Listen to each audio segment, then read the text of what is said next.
और हमें सबसे ज्यादा सेटिस्फाई किसको करना होता है? इस लोड को, क्योंकि ये हमारा क्या होता है? कस्टमर होता है जो कि हमें पैसा देता है, चाहे वो इंडस्ट्रियल कस्टमर हो चाहे वो डोमेस्टिक कस्टमर हो, अल्टीमेटली बिजली का बिल तो यही बंदा भरेगा। अब ये बंदे के पैसे से इसको जब हम बिजली बेच रहे हैं तो बेचते टाइम पे, बेचने के एवज में से जो पैसा ले रहे हैं उसी पैसे से पूरा डिपार्टमेंट चलेगा, ट्रांसको, जेनको, डिस्को, सारे जितने भी अलग अलग डिपार्टमेंट है इन सबको सैलरी जाएगी।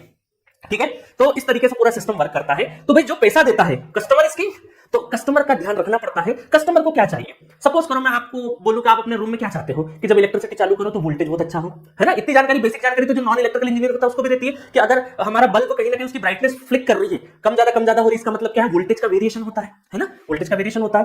तो जो कस्टमर वो चाहता है कि मुझे बोल सकते हैं कि अनस्टॉपेबल या फिर बिना इंटरप्शन के मुझे इलेक्ट्रिसिटी मिलती रहे एक अप्रोप्रिएट वोल्टेज पे। थोड़ा सा वोल्टेज फ्लक्चुएशन होगा चलेगा, बट ऐसा नहीं हो कि मेरी काम में दिक्कत आ रही हो, ऐसा वोल्टेज फ्लक्चुएशन नहीं चाहिए। और साथ में उसका जो कंजप्शन है, वो उसका जो कंजप्शन है रियल पावर और रिएक्टिव पावर का कंजप्शन इस तरीके से रेशो में हो ताकि वो रिएक्टिव पावर थोड़ा ही ले और ज्यादा, क्योंकि जो पेमेंट होता है, देखो जो एनर्जी मीटर होता है ना, जो मेजरमेंट में इसके सर ने पढ़ाया होगा, तो उस वो जो एनर्जी मीटर है वो एक्टिव पावर को ही काउंट करता है, एक्टिव पावर को ही काउंट करता है। मतलब हम ये बोल सकते हैं 80% जो पैसा है वो आपके एक्टिव पावर से उगाई होती है उसकी, ठीक है। और बट रिएक्टिव पावर का भी ध्यान रखना पड़ता है गवर्नमेंट को, क्योंकि रिएक्टिव पावर अननेसेसरी की बहुत ज्यादा यूज नहीं हो, जितनी जरूरत है उतनी ही यूज करें। अगर एक्सेस में यूज करेंगे तो हमारा पावर फैक्टर, जिसको कॉस्ट 5 बोलते हैं हम लोग, वो हैम्पर होता है। और पावर फैक्टर अगर पुअर होगा तो बहुत सारे उसके डिसएडवांटेजेस है, वो सब हमने डिटेल वर्जन में पढ़ लिए हैं, आपको भी सबको पता होंगे, ठीक है। और यहां पर इसकी वजह से, पावर फैक्टर पुअर होने की वजह से, या फिर हम लोग रिएक्टिव पावर ढंग से यूज नहीं करेंगे, उसकी वजह से हमारे जो टर्मिनल वोल्टेज है ये कहीं ना कहीं गड़बड़ होता है। तो चेन रिएक्शन एक तरीके से कि रिएक्टिव पावर से cos phi, है ना, रिएक्टिव पावर के यूजेज से फिर हमारा टर्मिनल वोल्टेज भी कहीं ना कहीं फ्लक्चुएट करेगा,